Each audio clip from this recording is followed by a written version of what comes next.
Hey guys, welcome back to Fast Fix. In this video, we're going to show you how to post anonymously on Facebook group as a member. So first of all, open your Facebook app as you can see on your screen, and then tap on the menu icon, the three lines at the top right hand corner, and then tap on the groups button here. Once you've done, just need to choose the group that where you want to send a post. So for example, the group right here. So all you need to do is tap on the box which says write something. Now before you create a post, you just need to toggle on this post anonymously. So if you enable this option here, as you can see anonymous post.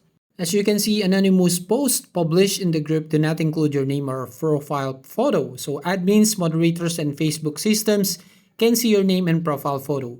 Details you include in an anonymous post could reveal your identity.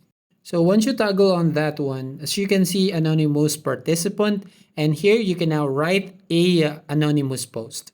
So that's how you basically post anonymously on Facebook group as a member.